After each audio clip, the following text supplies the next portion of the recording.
Avant de faire venir la prochaine table ronde, ils sont déjà là, ils sont prêts. Alors je vais vous demander d'accueillir Abdelwahab Bakli qui va modérer la table ronde intitulée de la citoyenneté responsable avec plusieurs intervenants que je lui laisse le plaisir de présenter. Merci de leur réserver un accueil très chaleureux. Barakallahu fikoum.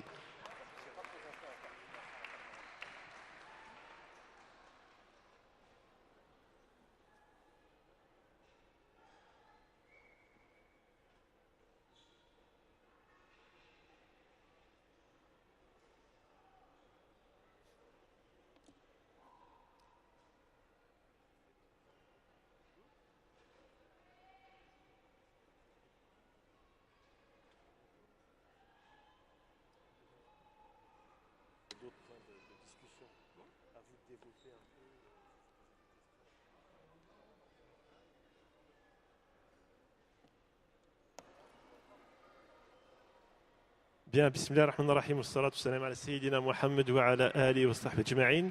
Assalamu alaikum wa rahmatullahi wa ta'ala wa barakatuh. Bonsoir à tous. Très heureux de vous retrouver pour cette 35e rencontre annuelle des musulmans de France.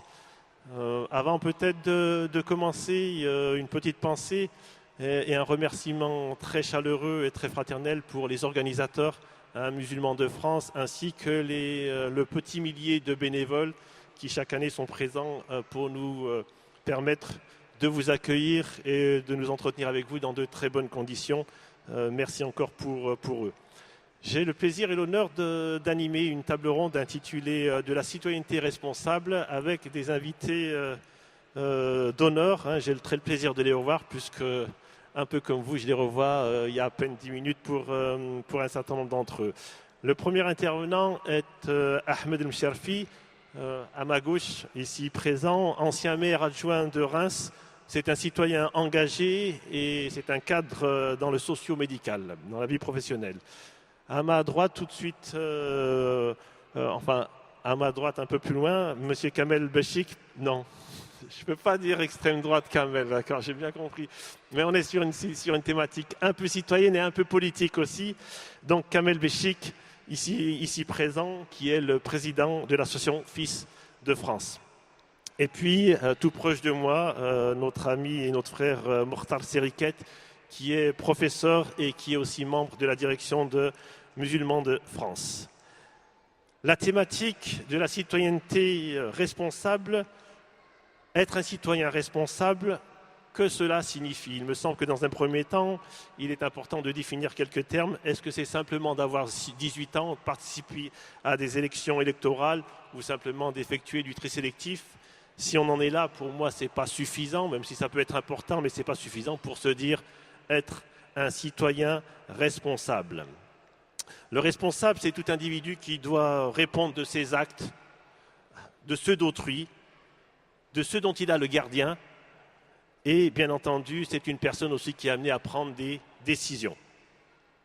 Alors la première question que nous pourrions poser à nos débatteurs, comment peut s'exercer la citoyenneté? La citoyenneté renferme-t-elle naturellement la responsabilité? Est-il si évident d'être responsable quand on est citoyen? La première parole sera donnée à Ahmed Msharfi, ensuite suivra Kamel Béchik et Mokhtar Seriket. J'ai une série de questions et puis j'attends d'autres questions par SMS que vous pourrez envoyer. أعوذ بالله من الشيطان الرجيم بسم الله الرحمن الرحيم والصلاة والسلام على سيدنا محمد وعلى آله وصحبه أجمعين. Assalamu alaikum wa rahmatullahi ta'ala wa barakatuh. Alors, très ravi d'avoir été sollicité pour partager avec vous ce moment de partage et de réflexion sur une thématique qui me tient à cœur, la question de la citoyenneté. Alors c'est une thématique qui me tient à cœur effectivement simplement parce que l'histoire des musulmans ici en France a fait qu'à un moment ou un autre, chaque musulman et la communauté musulmane devaient passer par ce pont, cette question de la citoyenneté. Moi, j'ai des amis non musulmans, eux, ils ne se posent même pas la question de savoir s'ils sont citoyens, encore moins bons citoyens ou pas. Par contre, mes amis musulmans se posent souvent la question de savoir est-ce qu'ils sont bons citoyens, est-ce qu'ils devraient être citoyens. Encore plus, là, Abdelwahab, il a levé encore, il a mis le curseur encore plus haut, lui parle déjà de citoyen responsable. C'est-à-dire qu'on part du postulat suivant de dire qu'on est déjà citoyen. Alors, je le rejoins bien évidemment et je pense que les collègues et les confrères qui sont présents pourront aussi développer. Mais moi, si vous permettez, j'aimerais bien justement revenir un petit peu sur cette dimension. Est-ce qu'on peut être citoyen avant d'attaquer la responsabilité? Est-ce qu'on peut être citoyen en étant musulman?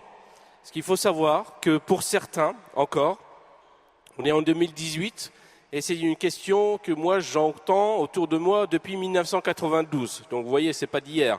À savoir, est-ce qu'on peut être musulman et citoyen? Est-ce qu'on peut être citoyen et musulman? Donc je vais essayer en 2-3 minutes de donner une voie de réflexion. Alors c'est sûr qu'en 3 minutes, on ne peut pas dire le fond et la forme des choses, mais je vais essayer quand même de développer une pensée. Alors, qu'est-ce que c'est qu'être musulman? Être musulman, vous le savez tous très très bien, il y a 2 dimensions qu'a le musulman. Il y a la dimension avec Allah subhanahu wa ta'ala, c'est ce qu'on nomme l'aqida, et puis il y a le mu'amalat, c'est la dimension avec les gens. Donc il y a la dimension verticale avec Dieu, et il y a la dimension horizontale avec les gens. Le Coran, le prophète, alayhi salatu wassalam, nous rappelle dans le Coran, du premier mot jusqu'au dernier mot, pratiquement, on parle de la relation avec les autres, la relation avec les non-musulmans, la relation avec les musulmans, la relation avec ses parents, la relation avec les enfants, la relation avec son voisin, la relation avec les personnes âgées, la relation dans l'éducation, développer la bienveillance, etc., etc. Donc c'est une relation avec les autres êtres humains, forcément. Allah subhanahu wa ta'ala nous dit ceux qui croient et qui font le bien. C'est-à-dire que croire tout seul, ce n'est pas suffisant. Il faut croire, mais on croit justement encore plus en faisant le bien. C'est-à-dire que le fait de faire le bien, c'est lié directement à ma relation avec Allah subhanahu wa ta'ala. Pour moi, on pourrait traduire cela aujourd'hui, en 2018, sur faire le bien, c'est la dimension de la citoyenneté. Du temps du prophète, alayhi salatu wassalam, on n'appelait pas ça la citoyenneté, forcément, mais faire le bien, c'est participer dans son environnement, c'est être avec les autres, c'est être utile, c'est rendre service, c'est développer le bien, etc., etc. Le prophète, alayhi salatu wassalam, quand on lui a demandé quel était l'être le plus aimé de Dieu, il a répondu, le plus aimé de Dieu, c'est celui qui est le plus utile aux gens. Il aurait pu répondre, c'est celui qui fait 50 prières par jour. Il aurait pu répondre, c'est celui qui jeûne 6 mois dans l'année. Il aurait pu répondre, c'est celui qui donne la moitié de sa fortune. Il aurait pu répondre tout cela, et tout cela aurait fait que, effectivement, c'est un bon musulman, bien évidemment. Sauf que le prophète, alayhi salatu wassalam, a voulu justement nous animer de cette relation avec les autres, cette dimension citoyenne. Et donc, l'être le plus aimé de Dieu, c'est celui qui est le plus utile aux gens. Donc aujourd'hui, forcément, pour un musulman pratiquant, la citoyenneté, ce n'est pas 2 notions antinomiques. C'est un peu comme les oxymores, vous savez, qui s'annulent. Citoyen musulman, comme s'ils s'annulaient. Moi je pense en tout cas, et je ne suis pas le seul bien évidemment, à l'image de Musulmans de France, on pense que la citoyenneté, elle fait partie de la pratique religieuse. C'est-à-dire que je ne développe ma pratique religieuse vraiment que quand je la développe, je la fais vivre dans ma dimension citoyenne. Certains musulmans, et je terminerai là-dessus, certains musulmans ont une mauvaise lecture de la thématique de la citoyenneté. Certains musulmans ou certains frères et sœurs pensent que la citoyenneté, c'est quelque chose d'exogène à un musulman.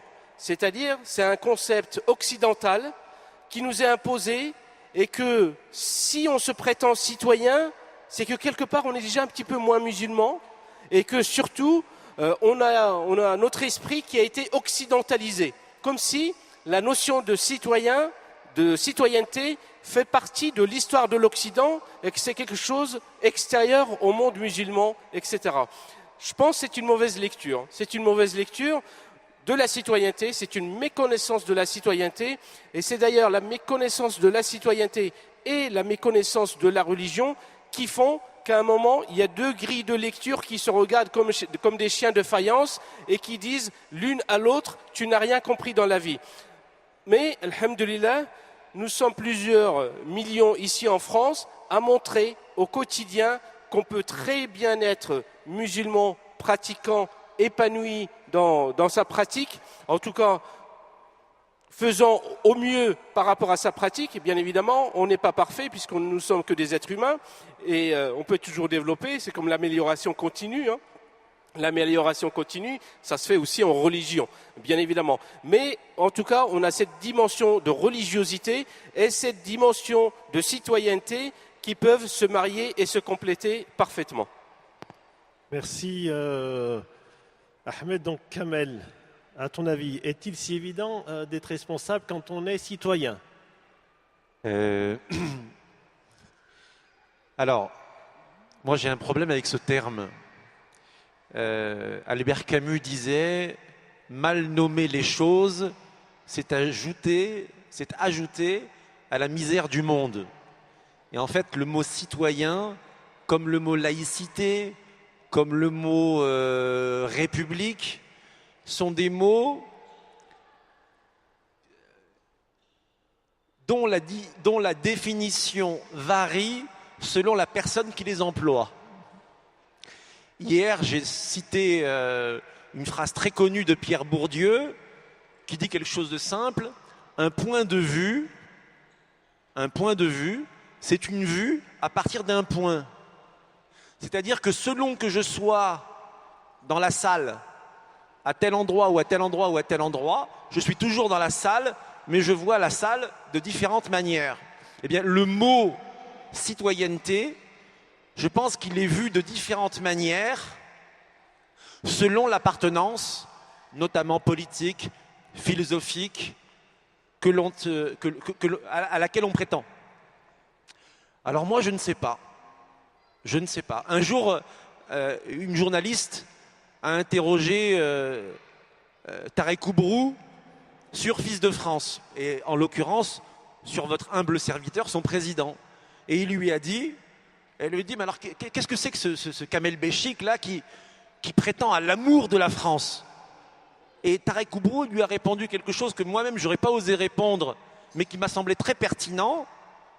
Il lui a répondu, il a dépassé le questionnement, ou ils ont dépassé le questionnement de la citoyenneté pour passer au patriotisme, à l'amour de son pays. C'est pas uniquement avoir un rôle positif au quotidien, c'est que au-delà d'avoir un rôle positif au quotidien, c'est de vouloir défendre, d'abord connaître, pour aimer, puis défendre la France.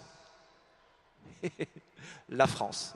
C'est-à-dire une connaissance de son histoire, de sa langue, de son anthropologie, de sa réalité religieuse, de son histoire des idées, mieux la connaître, mieux l'aimer, parce que souvent il y a un désamour entre les Français, de façon générale, quelle que soit leur option religieuse, et la France, parce qu'ils connaissent très mal la France. Dans le sens où, et là je vais avoir un côté un peu provocateur, mais dire que la République et la laïcité se sont imposées en France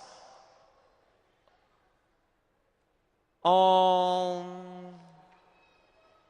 manipulant l'histoire. C'est-à-dire qu'en 1905, lorsqu'on a fait passer la séparation de l'Église et de l'État,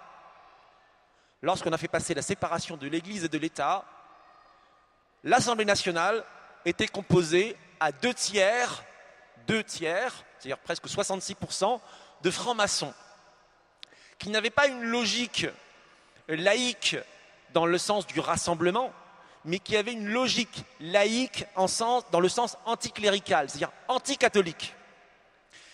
Et quand je dis qu'on a manipulé l'histoire, c'est-à-dire qu'il a fallu donner aux Français une idée négative du Moyen-Âge et du rapport entre l'Église et la monarchie pour pouvoir accoucher de la République, mais aussi des processus de sécularisation et donc de la laïcité. Donc le concept de citoyenneté issu directement du concept républicain, j'avoue que je ne le comprends pas. Quand on me parle des valeurs de la République, je dis je ne sais pas ce que c'est que les valeurs de la République. Parce que sous de Clovis à Louis XVI, il n'y avait pas de valeurs, il y avait l'anarchie, les gens se volaient, se violaient, c'est absolument faux. Donc il y a un roman contemporain écrit par la République en divinisant quasiment le culte de la République et de la citoyenneté. Donc je ne sais pas ce que ce mot veut dire. Parce que les valeurs, c'est un sens universel partagé. Qu'on soit hindou, bouddhiste, musulman, athée, agnostique, peu importe. On sait très bien ce qu'est le mal et on sait très bien ce qu'est le bien. À ce titre-là, je crois que l'idée de citoyenneté, lorsqu'elle est employée, est fortement idéologisée et que ceux qui emploient ce terme sans avoir l'épistémologie, c'est-à-dire la construction historique du sens de ce terme, le répètent de manière un peu naïve, ce que j'ai pas très envie de faire. Donc moi, plutôt de dire que je sais ou que j'ai une vision de la citoyenneté, je dis finalement, je ne sais pas. Par contre, je sais ce qu'est le bien et ce qu'est le mal, et ça, c'est une valeur universelle partagée.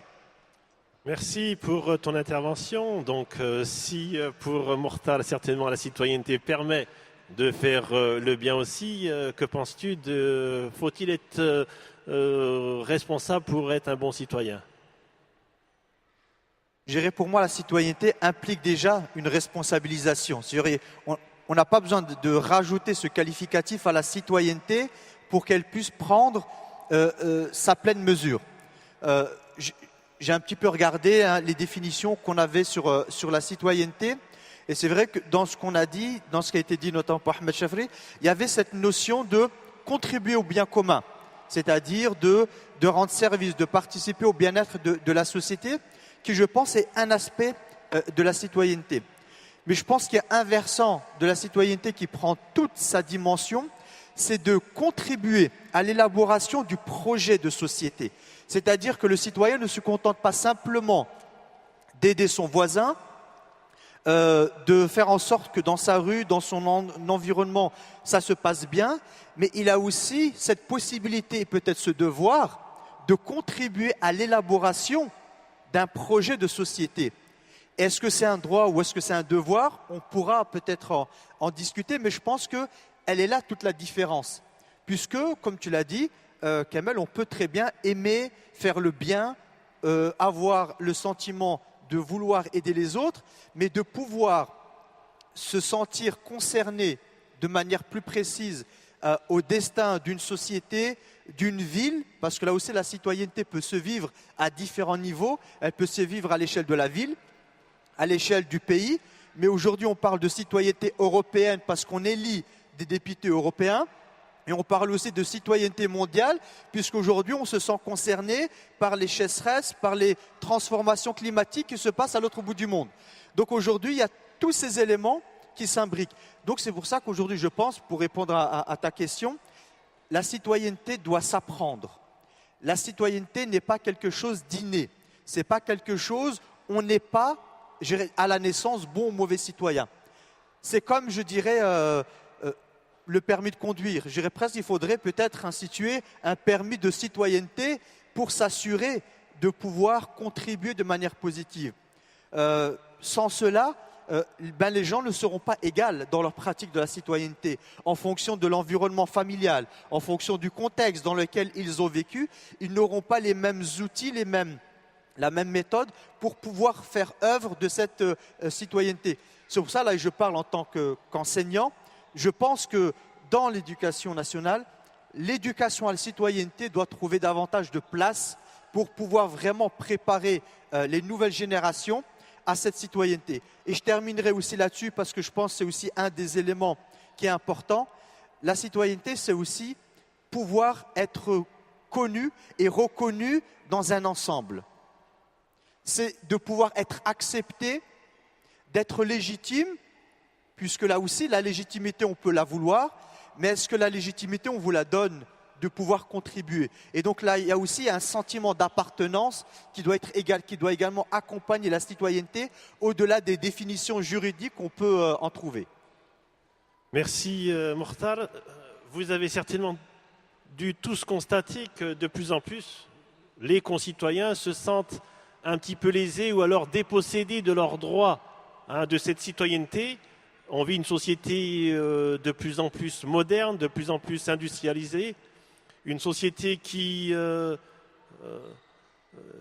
soustrairait un petit peu les citoyens de leurs droits et de leurs devoirs. Les progrès aujourd'hui, autant scientifiques, technologiques, biologiques, les citoyens ont l'impression qu'on leur a un peu retiré ces droits, ces devoirs-là, cette autonomie, cette responsabilité et en fin de compte, cette citoyenneté qui est chère à faire évoluer la société, qu'on le veuille ou non, pour faire avancer notre pays ou nos lois, ce sont les citoyens qui, en fin de compte, peuvent aussi décider, en votant ou pas votant. Sur la question de l'abstention, on y reviendra aussi un petit peu après.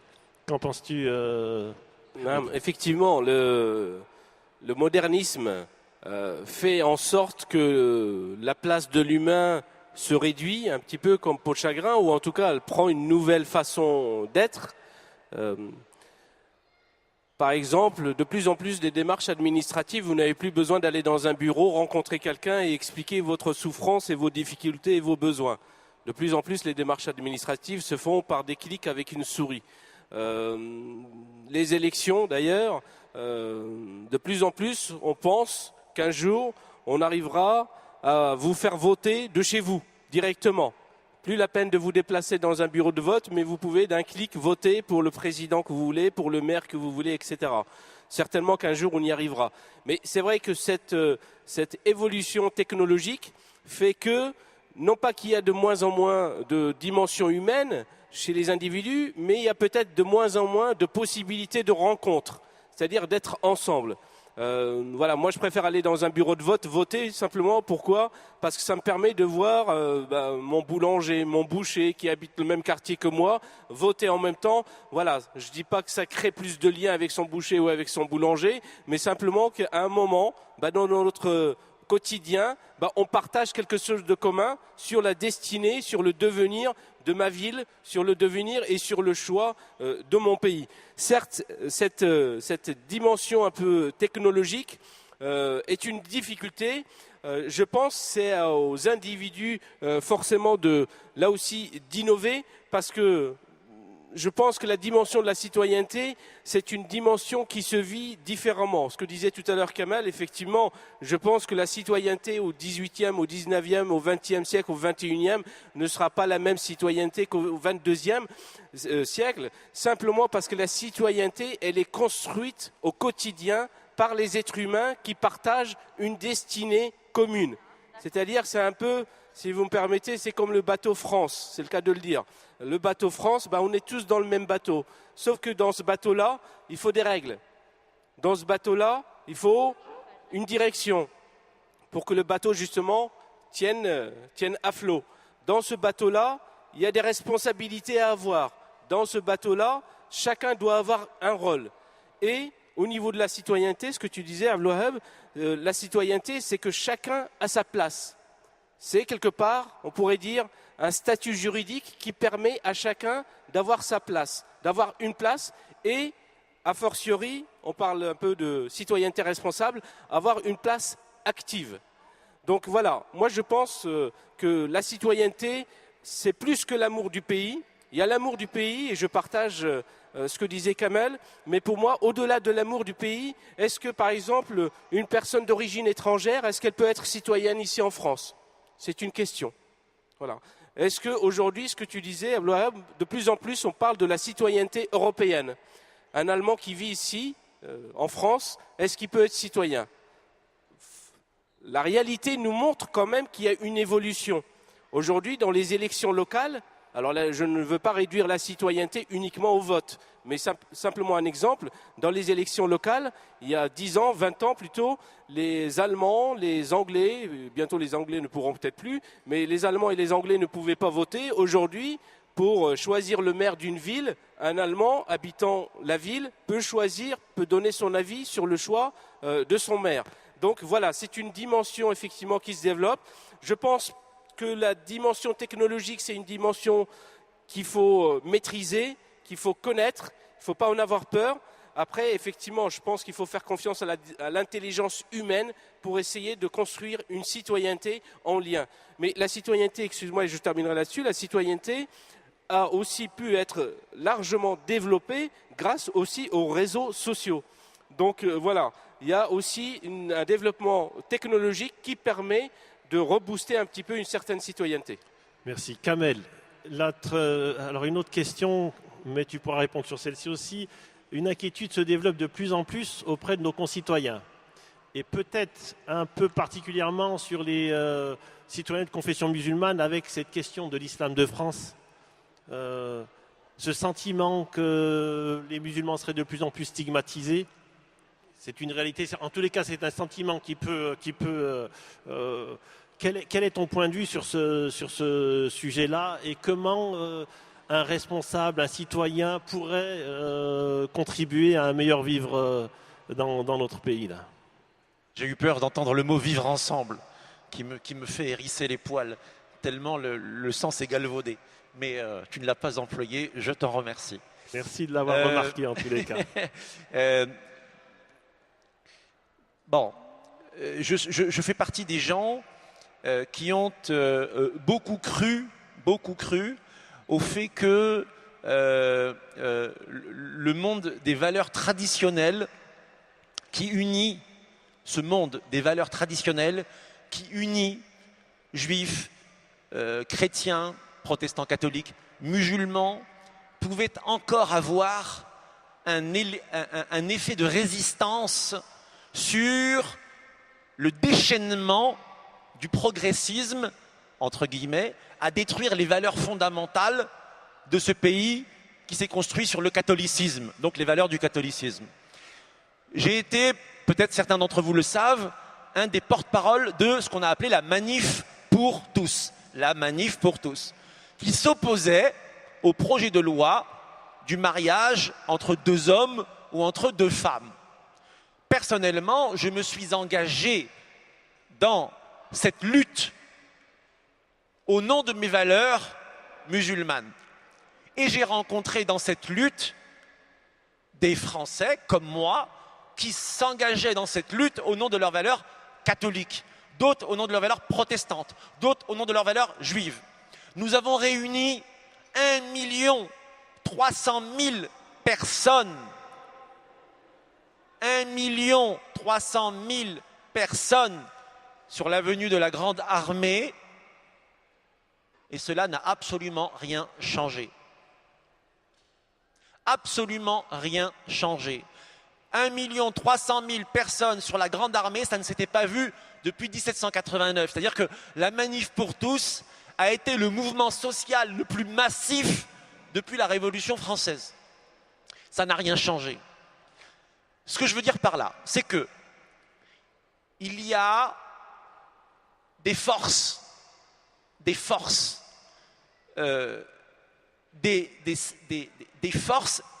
invisibles, qui nous emmènent de plus en plus dans le chamboulement de l'époque que nous avons vécue, vous et moi, vers une nouvelle époque. Je le disais hier, il y a eu le néolithique, il y a eu l'Antiquité, il y a eu le Moyen-Âge, il y a eu l'époque moderne, puis contemporaine. Nous passons dans l'époque de la post-modernité. Un monde complètement nouveau, où l'on peut être à la fois à New York, à Tokyo et à Berlin dans le même temps grâce aux nouvelles technologies. Je parlais hier, dans un débat à côté, sur le fait que la rencontre et l'accélération du progrès des technologies et l'accélération de la biologie font qu'on assiste au mariage de la technologie et de la biologie pour créer ce qu'on appelle la biotechnologie. Je vous donne un seul exemple. Très très bientôt, on pourra faire porter un enfant à l'extérieur du ventre de sa mère, ce qu'on appelle l'utérus artificiel. Appelé par les voix des féministes les plus virulentes. Parce qu'elles disent finalement, le principe d'égalité fait que pourquoi une femme passerait 9 mois dans la gestation à porter un enfant et à déformer son corps, tandis que l'homme, lui, est complètement pas concerné par cette période de gestation. Et donc, la technologie, la biotechnologie, va permettre très bientôt à un couple de pouvoir procréer dans un utérus artificiel. D'accord, Ce merci. n'est qu'un exemple. Et je veux dire par là, tout Oui, simplement. Kamel, la question c'était ce sentiment de la communauté musulmane d'être stigmatisée de plus en plus. Oui, mais enfin justement, moi, si on parle de citoyenneté, alors on parle plus de citoyenneté dans ce cas-là. On parle de comment un citoyen actif responsable peut-il contribuer à ce que cette stigmatisation elle soit plus réelle, mais simplement. Non, elle est réelle. Elle est réelle. Qui va pouvoir nier? D'accord. Bon, qui c'était va la question. oser C'était la question en tous les cas. nier l'idée que les musulmans aujourd'hui sont dans le viseur, conscient ou inconscient, d'une grande majorité de Français. Et ce n'est plus l'apanage de l'extrême droite que de viser les musulmans. Ce n'est plus l'apanage de la droite de viser les musulmans, mais c'est aujourd'hui l'apanage du prisme entier, du prisme politique de viser les musulmans. Merci. Quoi répondre à ça? Je ne sais pas trop quoi répondre à ça, c'est une réalité. Mais je voulais dire simplement que, en tant que musulman, en tant que Français, en tant que patriote, en tant que citoyen, en tant que tout ce que l'on veut, l'idée de la citoyenneté me semble aujourd'hui un concept un peu neuneux, un peu illusoire, un peu frivole, dans le sens où il y a des champs de force inéluctables qui s'appellent la biotechnologie, qui s'appellent le progressisme, qui s'appellent le modernisme, qui font fi du monde traditionnel, supporté naturellement en tous les cas, par les derrière la traditions question, c'est religieuses. si la citoyenneté, ce terme ne te convient pas, comment faire pour changer les choses? Et du coup, pour changer les choses, sur la même question, Mortar, ce sentiment-là, comment faire en sorte que ce sentiment-là, ou cette idée-là, ou ce préjugé, ou cette réalité puisse s'estomper? Ouais. Sinon, on n'aurait pas connu la voiture, Kamel, ni l'avion. Tous ces éléments technologiques ont également bouleversé la société. Toute nouvelle technologie apporte son lot de remise en cause, de peur, de changement. Et donc, bien sûr, aujourd'hui, on assiste à des changements d'une autre échelle, d'envergure, qui fait qu'aujourd'hui, cette peur, cette crispation, les gens pour la première fois, les gens doutent peut-être de l'avenir. Ne savent plus, avec ce qu'on accouche comme nouvelle technologie, comme nouvelle possibilité, on se rend compte qu'on peut peut-être s'autodétruire. Et donc c'est peut-être... Quelle éthique derrière cette... Mais j'y arrive. Et donc ce qui fait peur aujourd'hui, c'est la puissance des instruments, avec leur formidable potentialité positive, mais aussi avec leur lot négatif. Moi je pense qu'aujourd'hui, un des éléments clés pour permettre la pratique d'une citoyenneté, c'est l'information. C'est-à-dire, c'est la connaissance des enjeux. Je pense qu'il sera difficile aujourd'hui pour des citoyens de pouvoir être consultés, même si demain on faisait un référendum sur des questions liées aux biotechnologies. Comment peut-on questionner si les citoyens eux-mêmes ne mesurent pas les enjeux, n'ont pas les connaissances de ces disciplines-là. Donc l'information, elle est préalable. Puisque si on n'a pas l'information, comme dans sa vie privée, on peut difficilement prendre les bonnes décisions. Donc la maîtrise de l'information. Donc aujourd'hui, comment faire? C'est pas BFM TV quand même l'information. Non, ce n'est pas l'information au sens où on la construit. Donc aujourd'hui, comment faire en sorte que nos citoyens, nos concitoyens soient informés dès le plus jeune âge? C'est pour ça que je pense que c'est quelque chose qui doit être inscrit de manière beaucoup plus importante. Et aujourd'hui, si on prend l'exemple des grands ensembles, aujourd'hui on prend les frontières qui sont poreuses. Avec toutes ces transformations, il y a ces crispations. Et les musulmans, finalement, se retrouvent, mais je pense comme d'autres communautés, pris dans ces fragilités, où les gens en situation de crise ou en situation d'instabilité, on a tendance à se replier sur nos valeurs sûres, on a tendance à se replier et de développer l'entre-soi. Mais je pense que ce qui doit faire la force d'un pays comme la France, c'est cette capacité au contraire de développer une approche qui est inclusive. Parce que c'est le métissage qui fera en sorte que les différents ensembles ne formeront qu'un nouveau corps, ne feront qu'une nouvelle nation et ensuite envisager un nouvel avenir. Donc je pense que la maîtrise de l'information est essentielle. Sinon, et je terminerai là-dessus, on va se retrouver finalement, on va confier la politique à des experts. Et c'est les experts qui vont décider pour nous. Et donc finalement une forme de... les experts, comme aujourd'hui par exemple si on prend Bruxelles ou l'Europe, ce qu'ils reprochent, c'est le sentiment finalement où les décisions sont prises dans des commissions, sont prises par des experts et finalement le citoyen ne fait qu'appliquer ou que suivre au mieux les décisions qui ont été prises. Très bien, merci. Ahmed, une question un peu sensible. Je fais référence ici aux derniers événements tragiques qu'a traversé notre pays, à la suite des 5 morts tués par ce terroriste et qui a coûté donc la vie à 5 personnes, dont le brave et courageux lieutenant-colonel Arnaud Beltrame.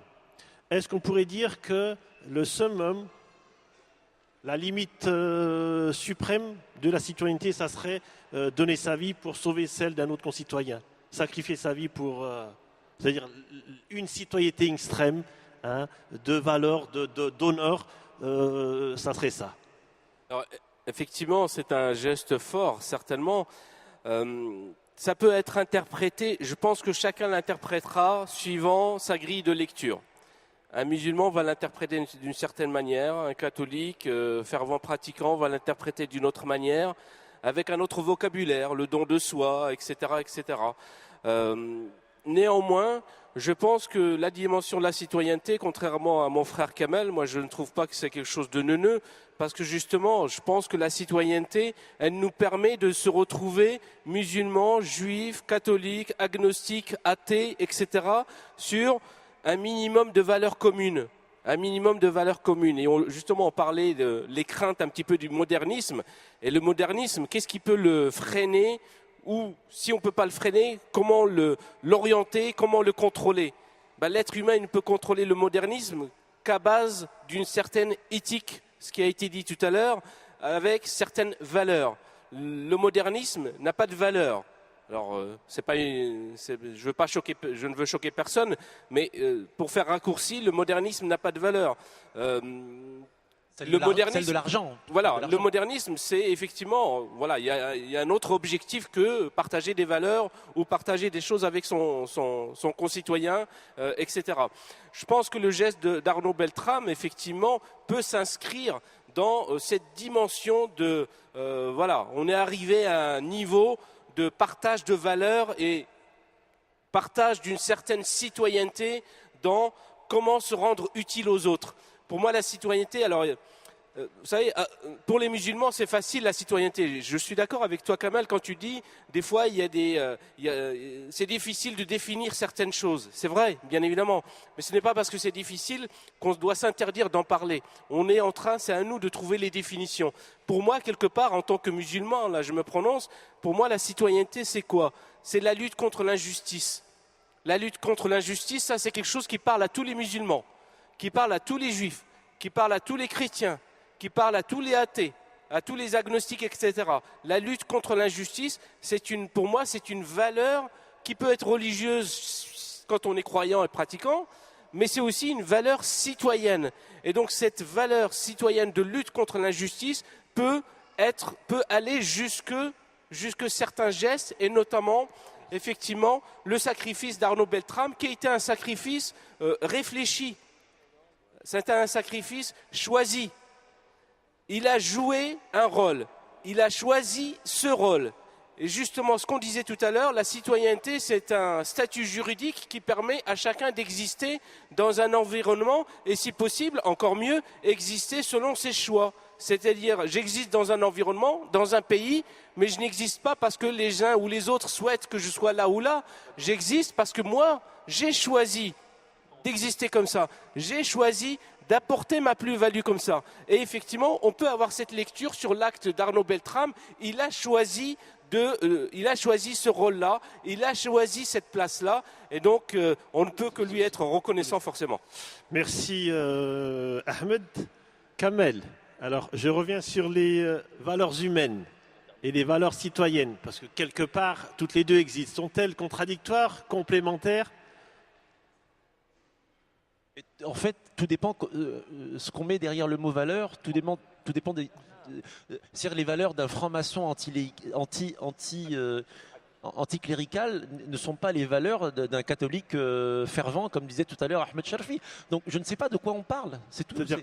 Est-ce que les valeurs citoyennes sont d'abord inspirées de valeurs religieuses, valeurs humaines, ou alors non, il y a les propres valeurs citoyennes, républicaines, qui font différentes des valeurs humaines. Certaines sont complémentaires, d'autres peuvent être contradictoires. Alors voilà, pour celui qui s'est un petit peu intéressé à l'histoire de France, on se rend parfaitement compte que la République ou la laïcité ne fait que séculariser un ensemble de valeurs catholiques sans Dieu. C'est-à-dire générosité, où Dieu n'est pas cité. Liberté, égalité, fraternité sont des concepts connus déjà dans l'Ancien Régime. Et en fait, les valeurs du catholicisme qui ont bâti l'habitus français sont sécularisées. Donc on enlève Dieu, on enlève l'Église et on continue avec quelque chose qui, comme le disait tout à l'heure Ahmed Sharfi, permet d'être inclusif, c'est-à-dire de ramener ces valeurs fondamentales héritées du catholicisme sans appartenance religieuse, ce qu'on appelle la sécularisation. Ce à quoi moi personnellement j'adhère. Mais je vais reprendre une phrase de De Gaulle qui disait, très justement je pense, la République est laïque, mais la France est catholique.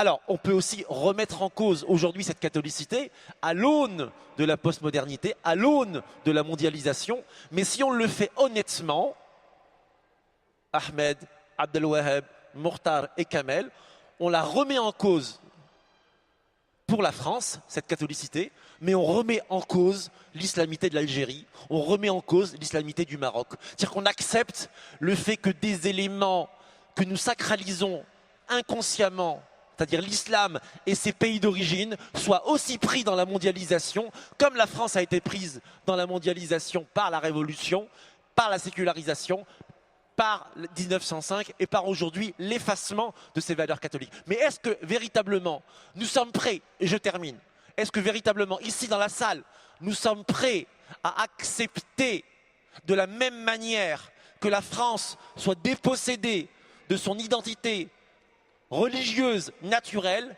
au même titre que l'Algérie, le Maroc, la Turquie, la Tunisie soient dépossédés de leurs identités religieuses naturelles, c'est-à-dire l'islam.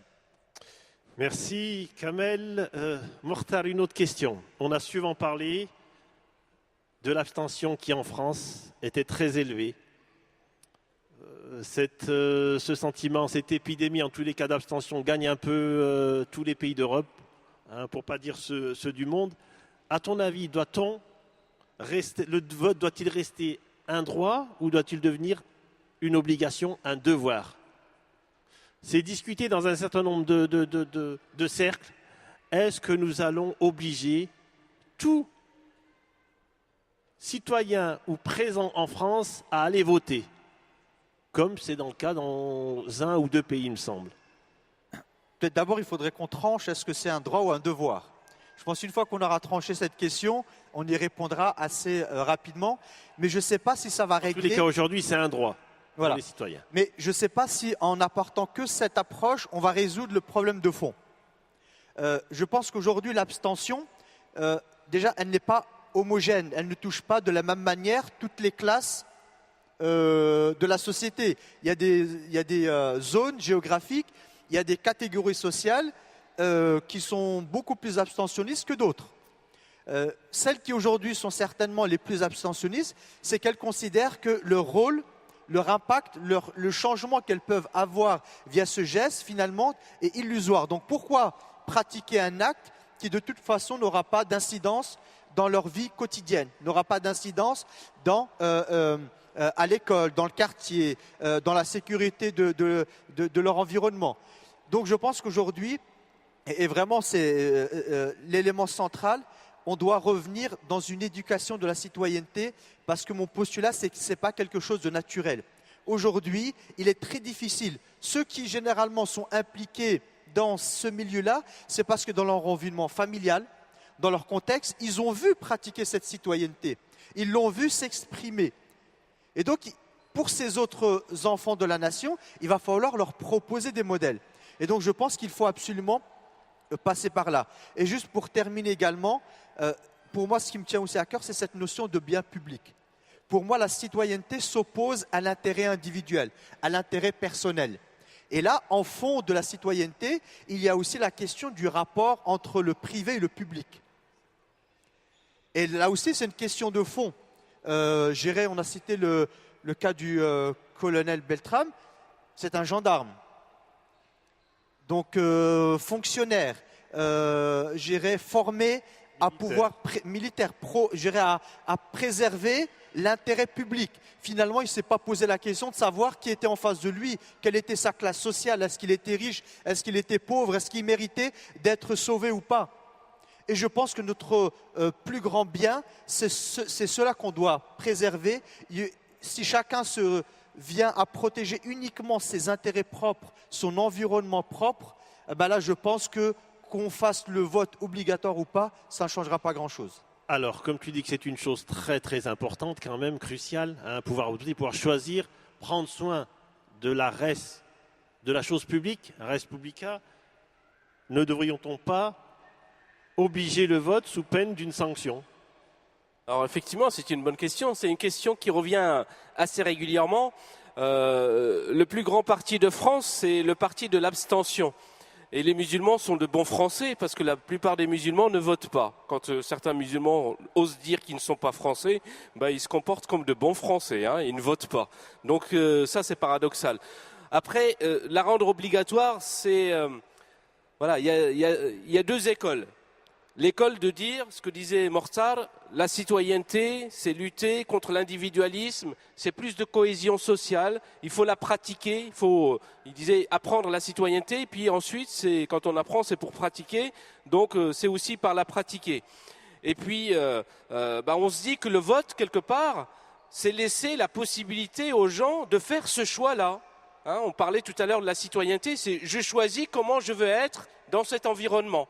Il y a certaines personnes, même si je ne suis pas d'accord avec eux, ils ont décidé de ne pas participer sur la destinée de leur pays, de leur ville. C'est un choix.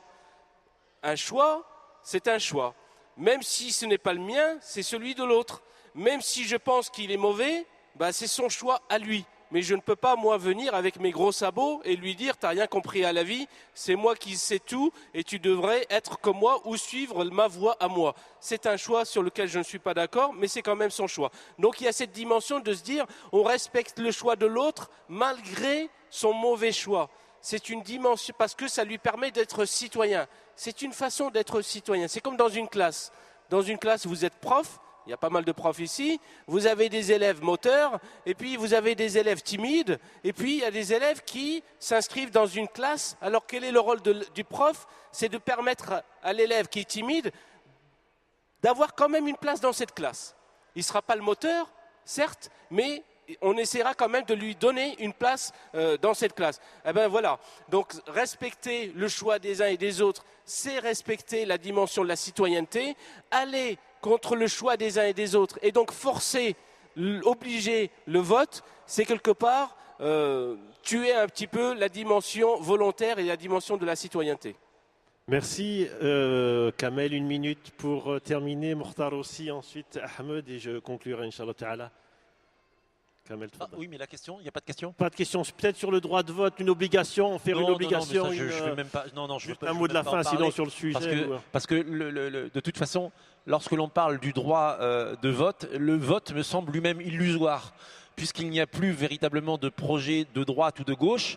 Il y a un vaste projet néolibéral où l'entreprise et l'économie et les nouvelles technologies vont décider à la place du citoyen. Donc, ce que je disais tout à l'heure, c'est que autant la citoyenneté me semble être un concept de neuneu parce que c'est une illusion, mais de la même manière, le vote aujourd'hui me semble être un élément de cet acte citoyen de neuneu, parce que de toute façon, nous nous dirigeons depuis près d'un siècle vers un monde qui s'anglo-saxonise, dans le sens où nous héritons, nous Français, avec une tradition sociale d'un néolibéralisme des plus sauvages, et nous héritons, nous qui étions des bons conservateurs, d'un progressisme des plus sauvages. Donc je crois qu'il y a le pire qui s'impose à nous dans l'histoire, peu importe le vote, peu importe l'action citoyenne, il y a des nouvelles technologies, il y a du libéralisme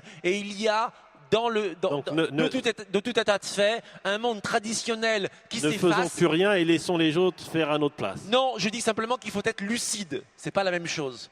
Je ne dis pas qu'il ne faut rien faire. Je dis qu'il faut être lucide et ne pas se nourrir d'illusions. Et aujourd'hui, lorsque on emploie le mot citoyenneté, vote, vivre ensemble sur France 2 ou sur France Info, on nous nourrit d'illusions. Il y a des véritables champs de force qui s'appellent la postmodernité, le progressisme, la biotechnologie, qui sont bien plus puissants que nos activités ou nos discours associatifs, citoyennes, qui nous baignent dans une espèce d'illusion de faire changer le monde, alors que le monde, depuis un siècle, il se dirige, mais ça, il faut lire Houellebecq pour ça. Enfin, les particules élémentaires de Houellebecq résument absolument l'époque, c'est-à-dire que peu importe nos idéaux traditionnels, ils sont de fait balayés par la postmodernité. La question, c'est de savoir comment est-ce qu'on interroge notre spiritualité et ses fondamentaux face à la postmodernité. Parce que l'islam, dans tous les cas, n'a pas d'espace et n'a pas de temps. Merci Kamel. Mortar. Bon, moi, peut-être un peu plus optimiste, moi, j'ai quand même un regard quand même beaucoup plus positif, puisqu'en tant qu'enseignant, il me serait difficile quand même de tenir ce type de discours à une future génération. Moi, je pense qu'au contraire, qu'il ne faut pas sombrer dans une forme de pessimisme, voire de défaitisme. Juste de lucidité, hein. Mais la lucidité dans tes mots, elle frôle le pessimisme. Je pense qu'au contraire, il faut qu'on porte un regard extrêmement positif. L'illusion, moi, je parlerai plutôt de rêve, de vocation. Et il faut qu'on puisse l'entretenir, ces possibilités-là. Et la citoyenneté, le sens commun, le fait de pouvoir s'identifier, se projeter, sont des éléments essentiels pour pouvoir permettre à une nouvelle génération d'offrir de nouveaux projets. Mais je pense que la situation de crise que traverse notre société et voire l'ensemble de la planète n'est pas nouveau. Je pense que l'humanité a traversé d'autres situations aussi compliquées.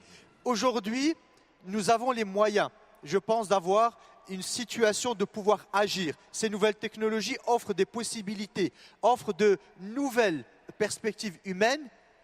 Encore faut-il que les citoyens, que chacun d'entre nous, parce que quand on parle de citoyens, c'est aussi bien le boucher du coin, l'enseignant, mais c'est aussi le directeur, c'est aussi l'ingénieur, c'est celui qui va travailler dans le laboratoire, c'est celui qui va développer toutes ces technologies-là. Et donc c'est ensemble, chacun à son niveau, où on peut réorienter, donner de l'éthique, donner un sens à ces nouvelles technologies, même si je pense qu'aucune technologie n'est neutre. Il y a déjà au départ une philosophie qui pousse à développer tel ou tel projet. Donc faisons en sorte que ce bien commun s'inscrive davantage dans l'éducation. Ahmed, s'il te plaît, en 2 minutes. Je voudrais rebondir un petit peu sur ce que... Ne réponds pas à neuneu, s'il te plaît. Rebondissons. Non, Kamel, il parlait de lucidité. De cyanure. Non. Je parlerai de lucidité désabusée, j'ai l'impression. Oui, c'est vrai, Ahmed, mais tu as raison. Wallah, voilà. Tu as raison. C'est vrai, tu as raison. C'est une lucidité désabusée, tu as tout à fait résumé la chose. Par contre, je rejoins un peu ce que disait Mortar, effectivement. Vous savez, il ne faut jamais désespérer de rien, c'est ce que je disais hier, ne jamais désespérer. certes, il y a des mouvements, comme disait Kamal, certes, il y a le modernisme, certes, il y a des éléments sur lesquels on n'a pas de contrôle, qui nous dépassent, certainement. Quand bien même, il faut toujours avoir de l'espoir. Avoir de l'espoir, de la bienveillance et vouloir un projet de vie.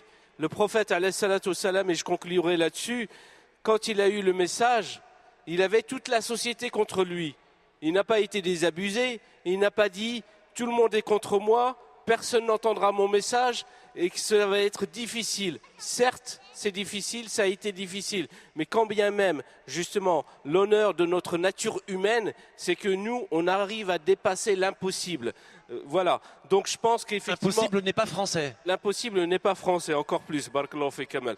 Donc qu'une dépasser expression, l'impossible. Par contre, ce qui est important, je pense, pour nous les musulmans ici en France, c'est d'apporter une plus-value. C'est-à-dire, alors tout à l'heure on parlait de valeurs, rapidement et conclusion, la France a certaines valeurs, qu'on soit d'accord ou pas d'accord, quel que soit l'historique de ces valeurs, c'est liberté, égalité, fraternité. En tant que musulman, je me reconnais dans ces valeurs. Et en tant que musulman, j'ai même envie de faire vivre encore plus ces valeurs. Moi, je dis à mes concitoyens non musulmans, liberté, égalité, fraternité, chiche qu'on les fasse appliquer au quotidien dans notre environnement. Et c'est ça qui va combattre l'individualisme qui a été développé tout à l'heure, parce que plus il y aura plus on combattra l'injustice, donc plus il y aura de justice, plus il y aura de cohésion sociale. Plus il y a de cohésion sociale, plus la dimension citoyenne sera une valeur ajoutée dans une société. Je vous remercie de votre présence, de votre attention. Peut-être terminer, j'espère que ça fera plaisir à Kamel, d'une phrase de Gandhi, cette grande dame. Soyez le changement que vous voulez voir dans le monde. De Gandhi. De Gandhi. J'aurais préféré une phrase de De Gaulle ou de... Pour terminer, s'il vous plaît, alors, chers compatriotes, chers frères et chères sœurs, le changement est entre vos mains. C'est à vous qu'appartient le choix d'être un citoyen responsable. Barakallahu fikum, wassalamu alaikum wa rahmatullahi wa barakatuh.